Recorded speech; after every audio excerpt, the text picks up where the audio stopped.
For most people, life is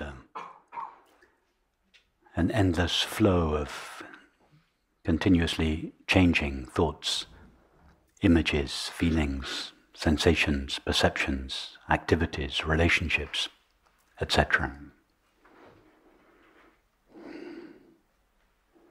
So as a first step, we notice that there is something which knows or is aware of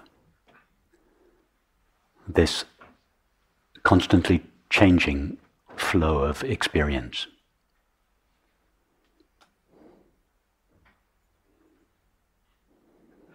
I know my thoughts and images, but I'm not myself a thought or an image. I am aware of feelings and sensations, but I'm not myself a feeling or a sensation. I perceive the world, but I'm not myself a perception.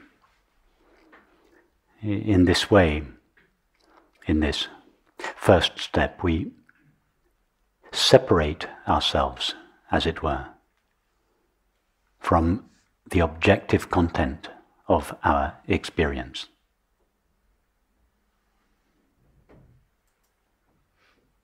We recognize ourselves as the knower of the known,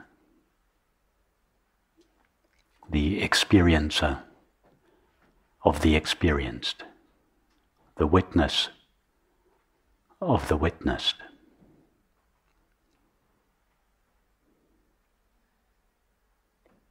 The subject of all objective knowledge and experience.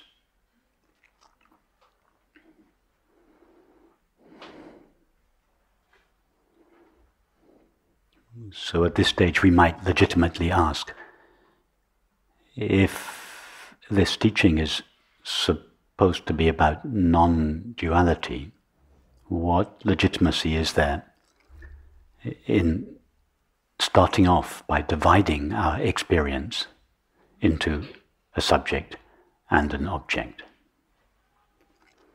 And that is a very legitimate objection.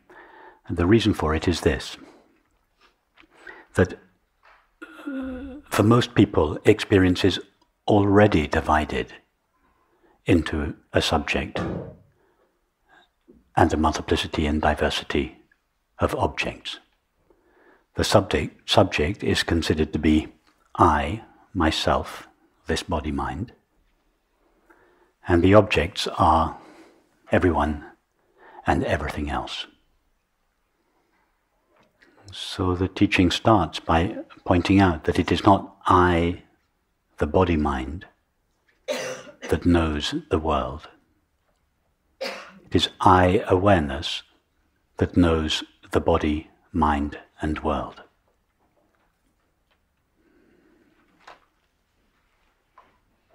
In other words, the body and the mind are objects of our experience. They are known by us. They do not do the knowing or the experiencing. Only awareness is aware. So the first step we take is to notice that what we call I, our essential self, is simply the experience of being aware or awareness itself. And nothing that we are aware of is essential to us. Thoughts, images, feelings, activities, relationships are continuously appearing and disappearing. But I alone remain. So I, the experience of being aware or awareness itself, is the one constant factor in all changing experience. The one element of experience that remains consistently present throughout all changing experience.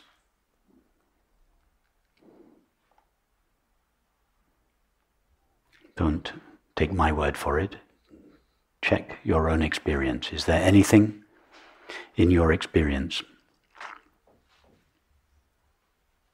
or put it this way, ask yourself the question, what element of my experience never leaves me?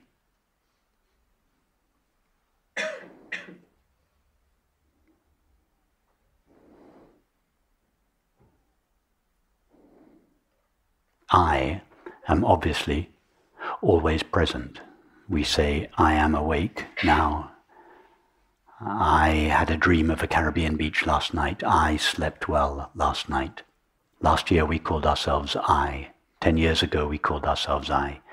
20, 30, 40 years ago we called ourselves I. I am obviously always present. So whatever I refers to must always be present.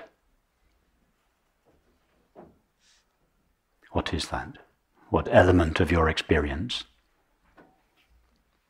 remains present throughout the three states of waking, dreaming, and deep sleep, and has been present throughout your life, irrespective of the content of your experience? What is that? Only that qualifies as I.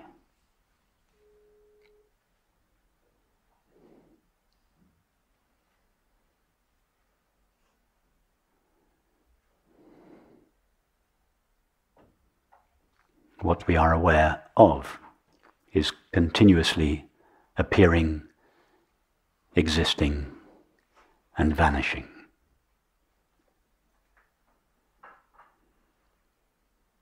The experience of being aware itself remains consistently present.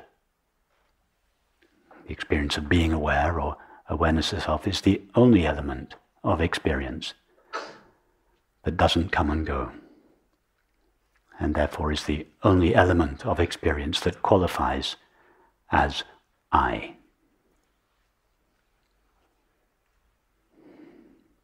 So this is the first step. I am the experience of the non-objective experience of simply being aware, or awareness itself, the knower of the known, the impartial witness of all changing experience.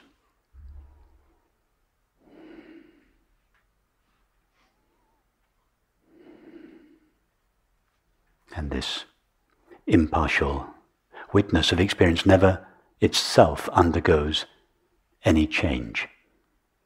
All the changes we experience are changes in our thoughts, feelings, images, activities, perceptions, relationships, etc.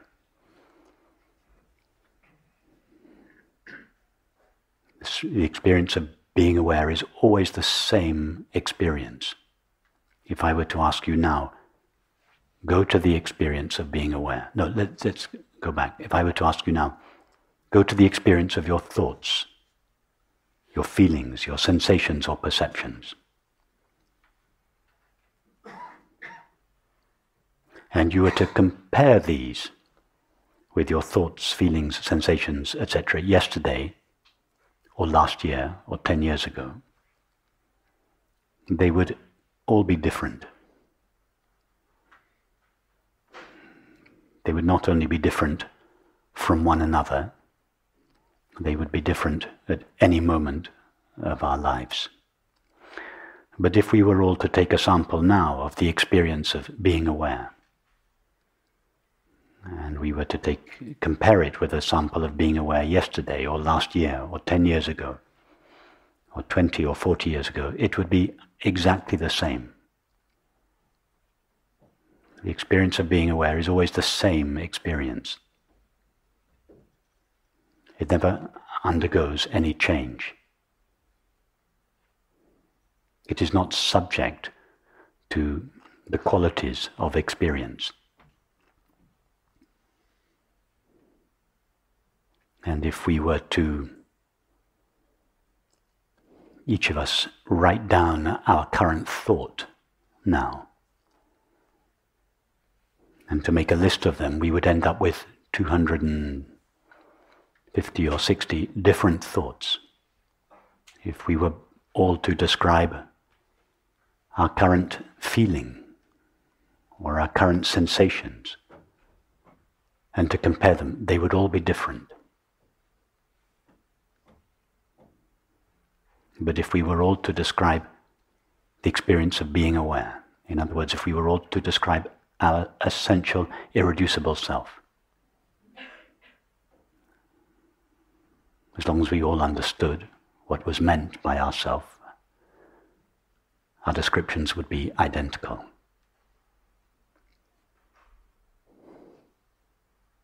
And if we conducted this survey, not just with those of us here who are all interested in non-duality, but a broad section of the population, including all the extremes. If we were to have the Buddha sitting here, or Ramana Maharshi, or Hitler, or Einstein, or I won't mention any other names, but and we were to ask them the same question: describe your thoughts, your feelings, your relationships. They would all be very different. But if we were to ask them all, describe the experience of simply being aware. In other words, describe your essential self. As long as they all understood the question, they would all come up with exactly the same description.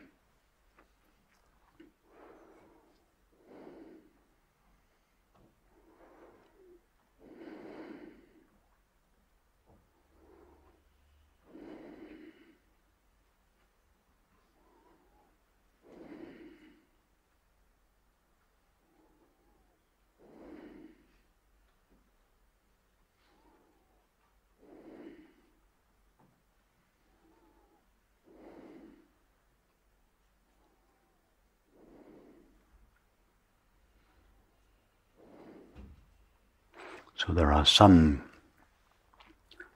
schools in the Vedantic tradition and other traditions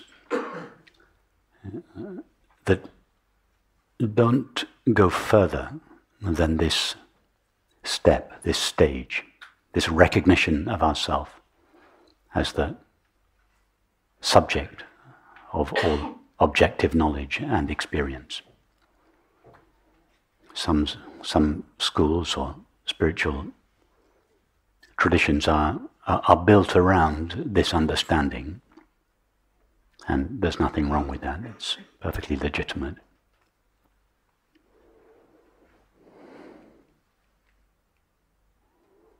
But there are other approaches that take another step and begin to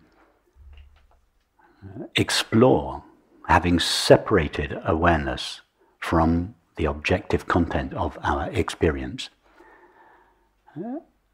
begins to explore the relationship between awareness and experience. So in this next step, we notice that awareness is not just the impartial knower, not just the witness of experience, but is also the medium within which all experience arises.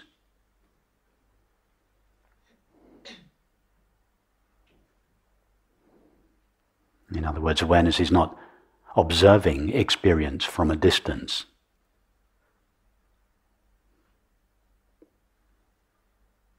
It is also the field, or the space, or the medium within which, or upon which, all experience arises.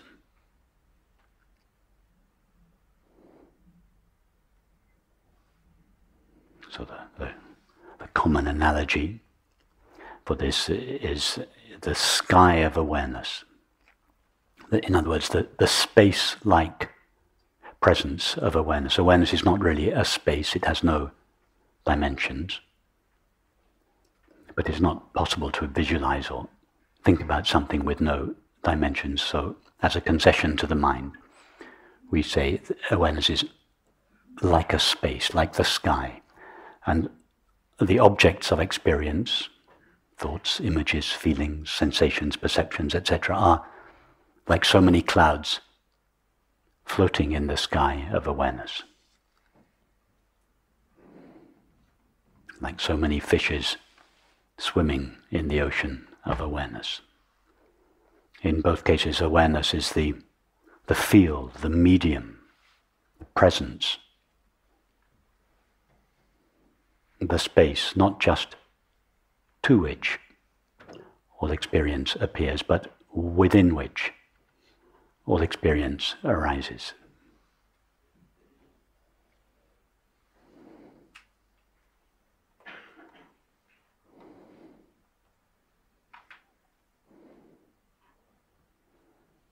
Again, don't take my word for it. Check your own experience. Ask yourself, in what is my experience appearing? Anything that appears and disappears must appear and disappear in something or on something. You cannot have a cloud without a sky, a wave without an ocean, or an email without a screen.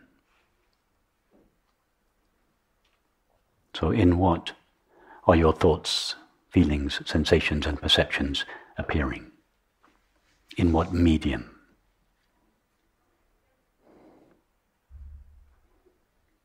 Don't just answer this question with a word. I know you all know the right answer, but actually go there in your experience.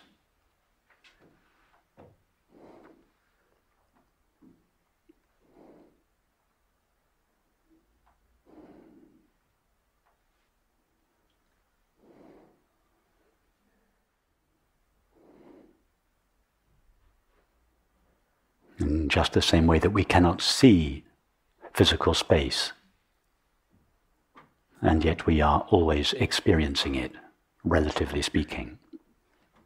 So in the same way, we cannot know the space of awareness objectively, that is, as an object of experience. And yet, at the same time, it is never not known. So don't try to find the space of awareness as an object of your experience. All you will find, if you look for an object of experience, will be thoughts, images, feelings, etc. Just as the screen never appears as an object in the movie that plays upon it, so the space of awareness never shows up as an object in experience, or an object of experience.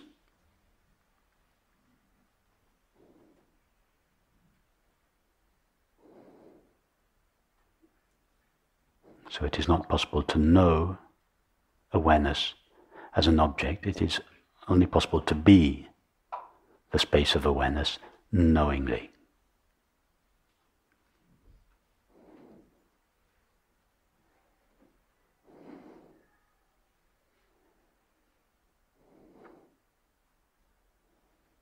Even from a conventional point of view, it is obvious that our thoughts and feelings appear in the space of awareness or in consciousness. What is not so obvious is that our experience of the body and the world also appear in awareness. Our only knowledge of the body is a flow of sensations and perceptions.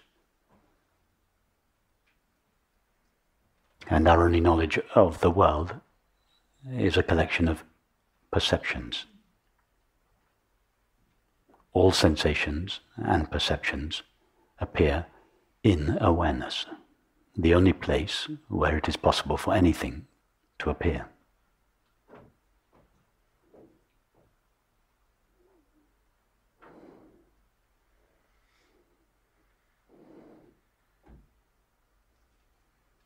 In other words, I, awareness, am not located in the body. The body is located in me, awareness. I'm not suggesting anything that cannot be checked in your own experience.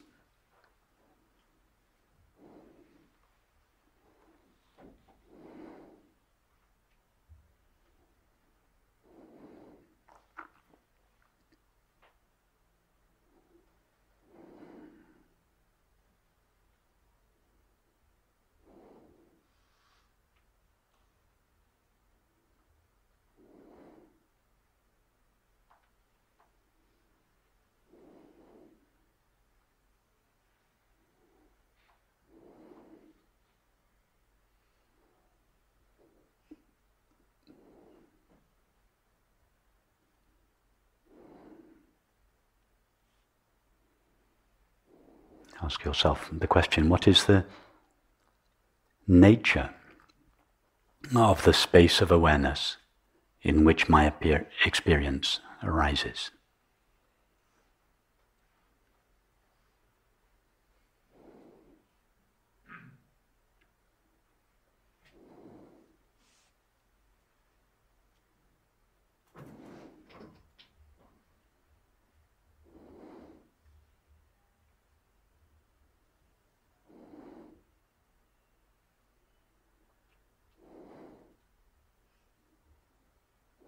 Does the space of awareness in which all experience arises have a shape or a size or a gender or an age or a nationality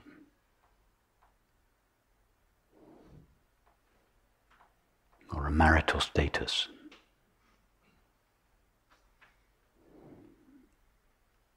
Is it healthy or sick?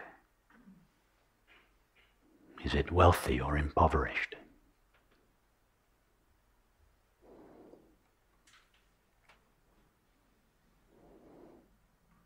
Remember, I'm not speaking of some extraordinary enlightened awareness. I'm just talking about the very ordinary, intimate awareness with which each of us is now aware of our experience.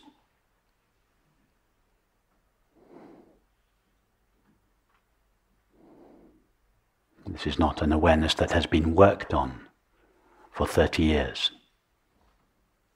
I'm just talking about the nature of awareness in its natural state, irrespective of the content of experience.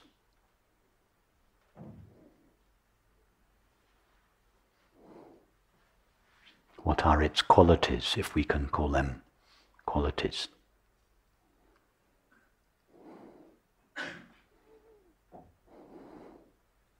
Does anything that takes place in experience ever disturb it?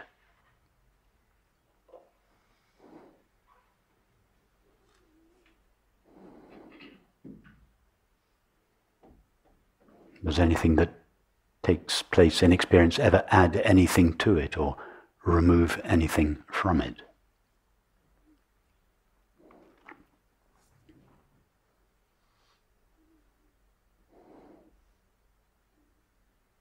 Is it ever hurt or upset by anything that takes place in experience?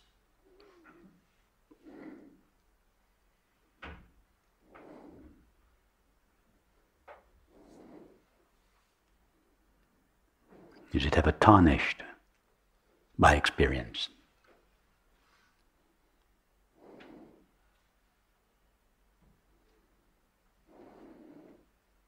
Don't work this out rationally, just go to your experience of being aware. It is the simplest, most intimate, most ordinary experience there is, the simple experience of being aware.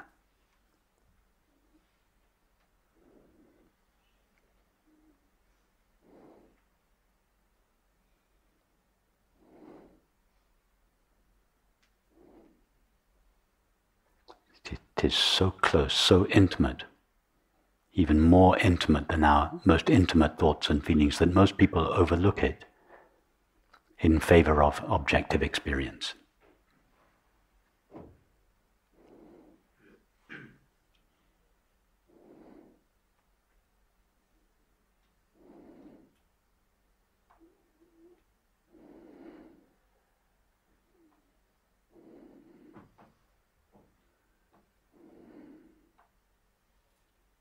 The Shankaracharya, he used to tell a story about 10 Indian men who swam across the Ganges, and they wanted to check when they got to the other side that they were all there. So each of the 10 men counted all the other men, and they all came up with 9 men. So they were all very distressed. They thought one of their friends had drowned on the journey. They were commiserating, and a man was walking by and asked them why they were all so unhappy, and the men explained that one of their friends had drowned in the crossing. And so the passerby said, "Okay, I'm going to tap each of you on the shoulder once, and when I tap, you start counting." So he tapped each of them, 1, 2, 3, 4, etc. And of course, there were 10 men there. Each man had forgotten to count himself. Each man had forgotten himself. It's the same. Most of us forget or ignore or overlook ourself in favor of objective experience, that is, in favor of our thoughts, images, feelings, relationships, etc.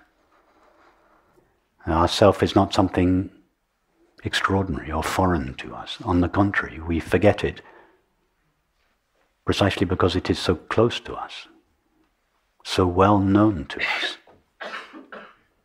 so well known to us that we cannot separate ourselves from it and make it an object of experience, just like the eyes cannot see themselves.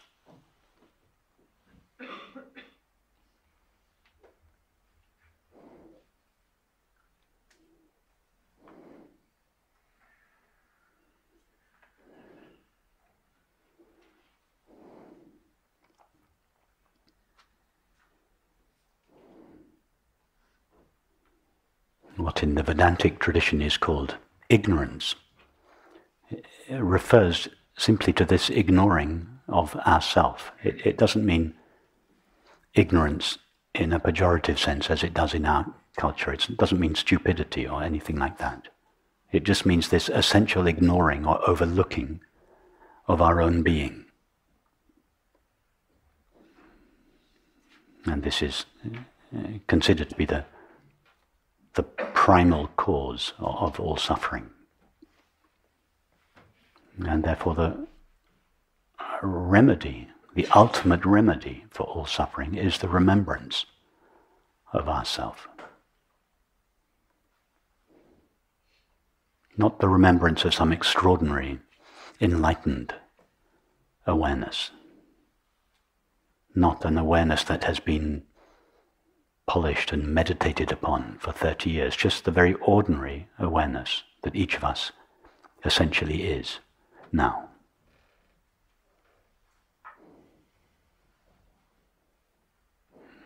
The Buddha's awareness, the Ramana Maharshi's awareness,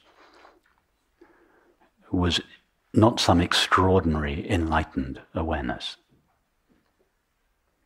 It was in exactly the same condition as the awareness with which you and I are aware of our experience.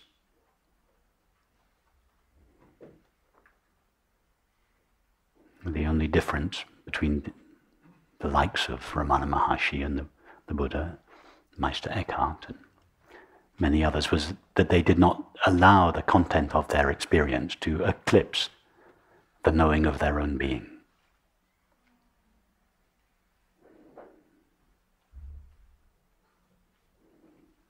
Their being shone through and in their experience. It was not veiled by it.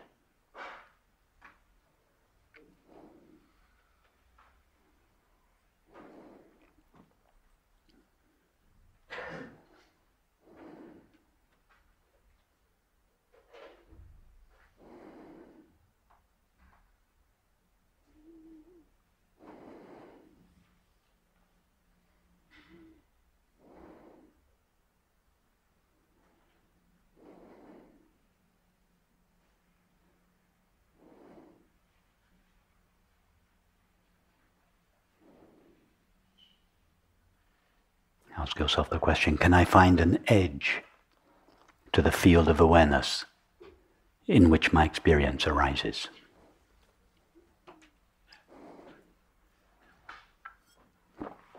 Don't work this out rationally. Actually travel with your attention.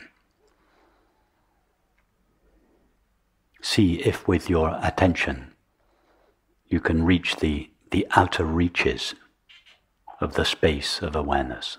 See if you can find a border. See if you can cross that border and come in contact with your attention with something outside the field of awareness.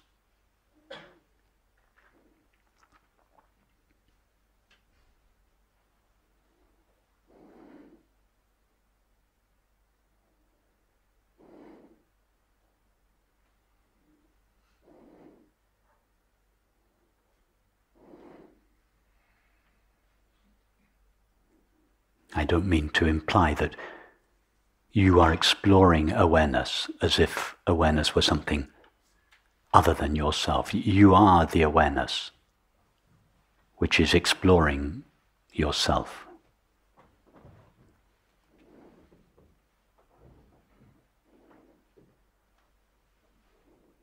So the question could be reformulated. See if you, awareness, can find a limit to yourself, an edge to yourself.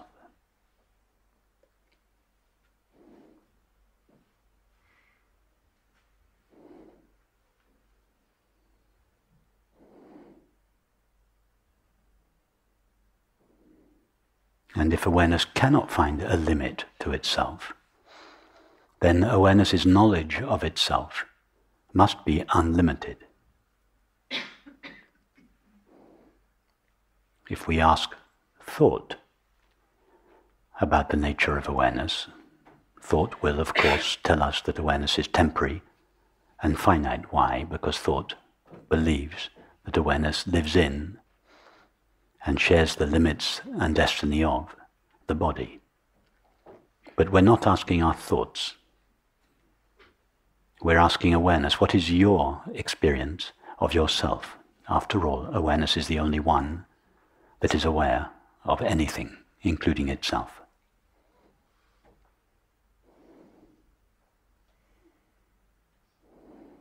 And if awareness were able to speak, it would say, I find no limits in myself. In other words, in my own experience of myself, I am unlimited.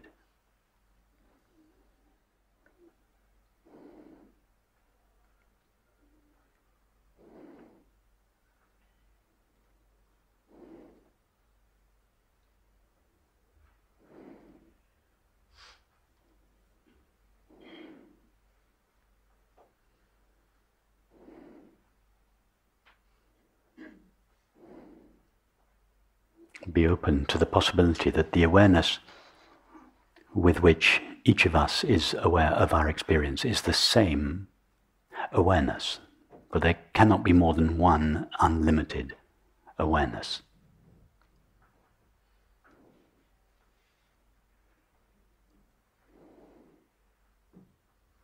How many physical spaces, relatively speaking, are there in the universe? One space for every building? Or a single space? Obviously, a single space. The space in this room seems to be limited to the size and shape of this room, but when this building is taken down, nothing will happen to the space. Its nature won't change.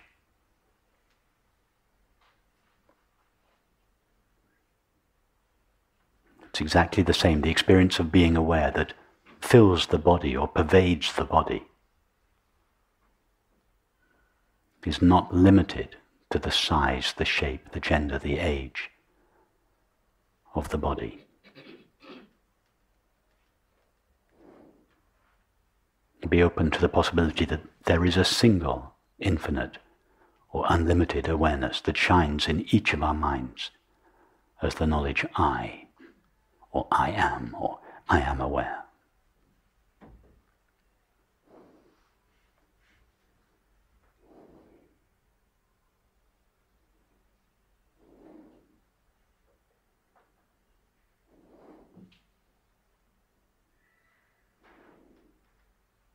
After all, each of our thoughts and perceptions appear in a single mind.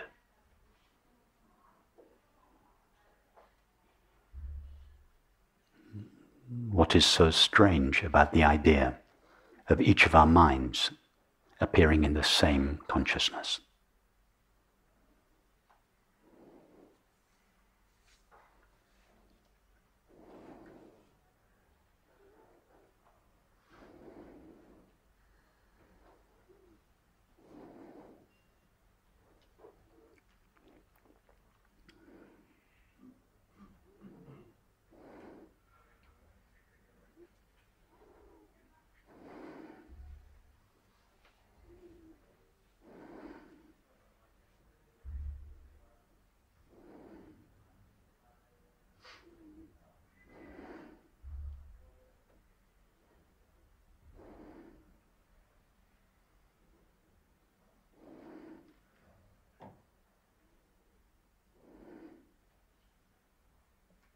Ask yourself the question, what is my experience made of?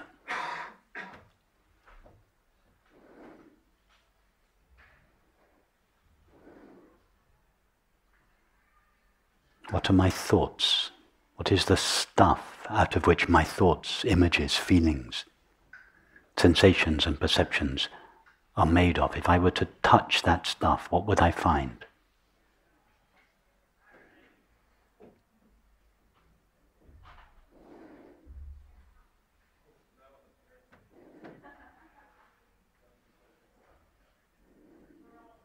When a thought appears, does it originate in a space outside awareness?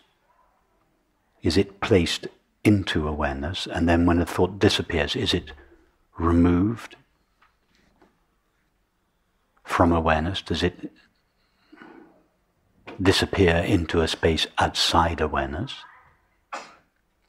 Do the sound of these children's voices, do they arise within awareness? Or do they originate outside awareness? And then are they placed into awareness?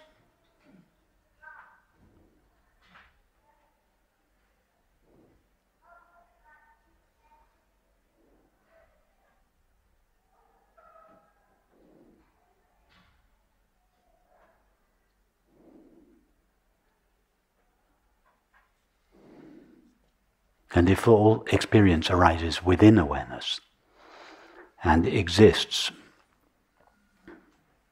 in awareness and dissolves back into awareness when it vanishes, what could experience be made of? What is there in awareness other than awareness, out of which any experience could be made?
If we stay strictly with the evidence of experience,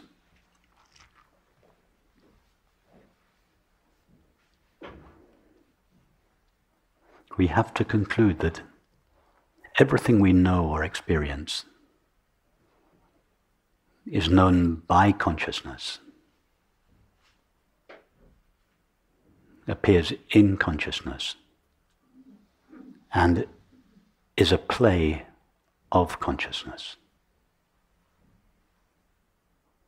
Just like the dream that you have at night appears in your mind, is known by your mind, and is a play of your mind.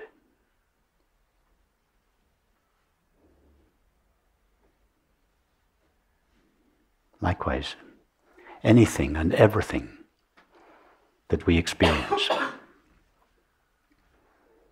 appears in consciousness, is known by consciousness, and is a play of consciousness.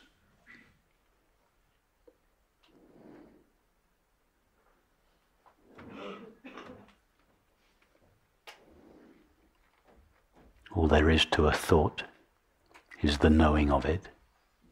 All there is to a thought is thinking, and all there is to thinking is the knowing of it.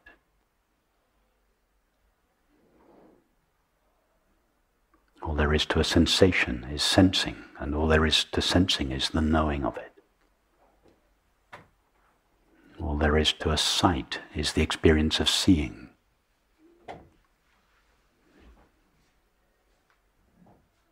All there is to seeing is the knowing of it. Seeing appears in consciousness and is made of consciousness. All there is to a sound is the experience of hearing. All hearing emerges from within consciousness, is made out of consciousness, or is a play of consciousness. So the experience of hearing gives consciousness, as it were, a temporary name and form. But nothing other than consciousness ever comes into existence.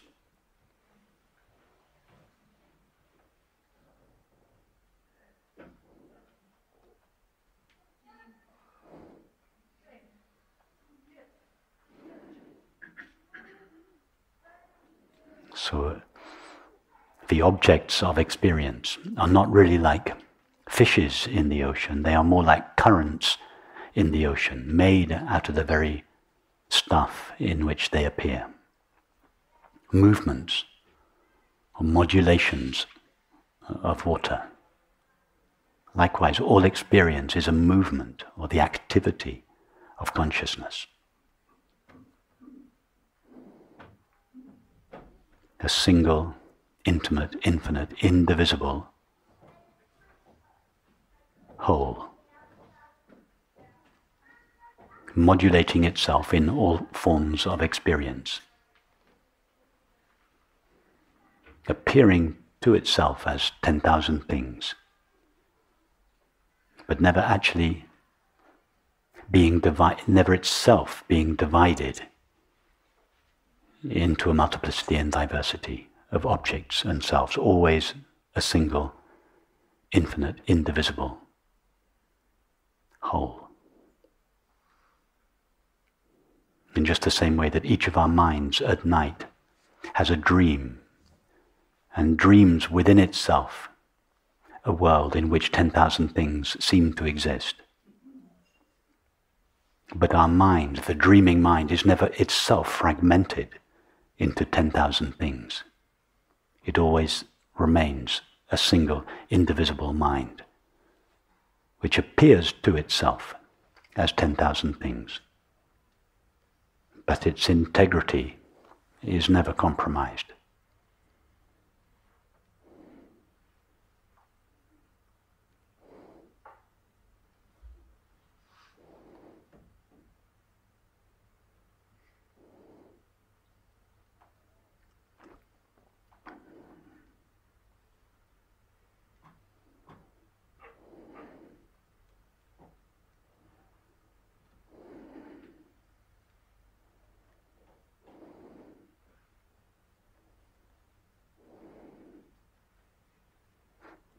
Consider the possibility that when we experience beauty, that beauty is not a property of a particular object, but rather that the experience of beauty is an intuition more than an intuition, an actual experience of our shared being with all things, that the world that seems to be outside of ourselves and separate from ourselves and made out of something other than ourselves is in its essence identical to our essence.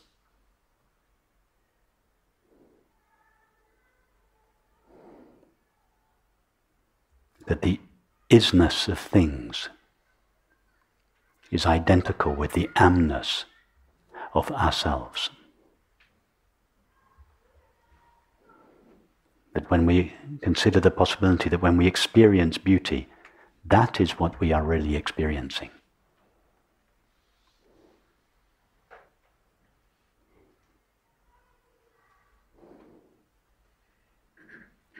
That the experience of beauty is an intervention of reality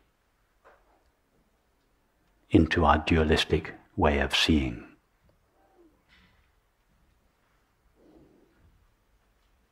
And love, likewise, is exactly the same experience, but in relation to people and animals rather than objects. It is the recognition of our shared being, our shared oneness.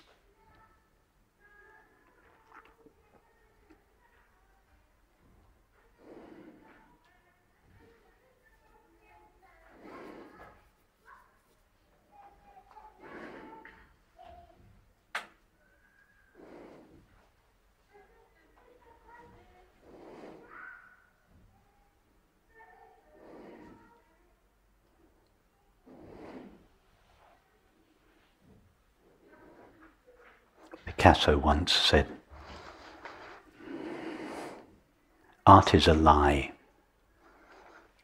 but it tells us only about truth."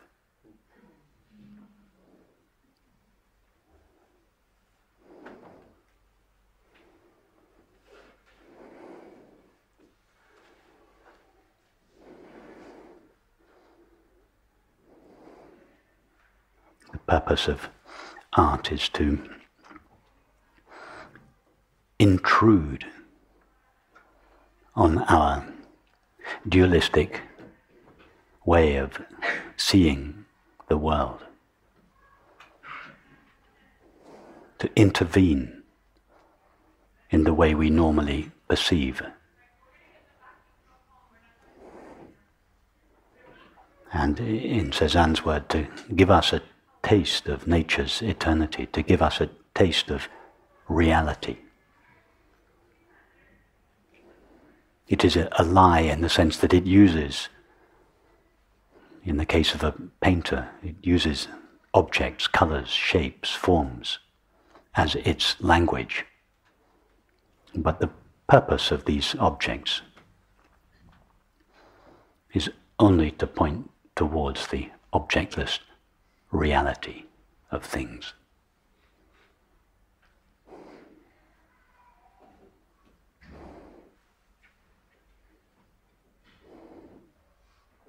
Pasolini said of his films, "I want to restore to reality its original sacred significance." It's the same purpose.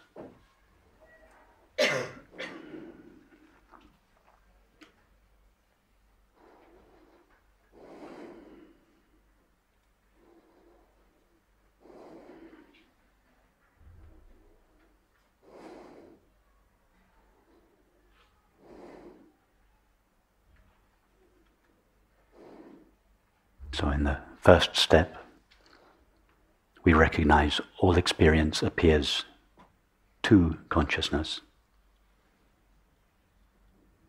In the second step, all experience appears in consciousness. And the third step, all experience is a play of consciousness.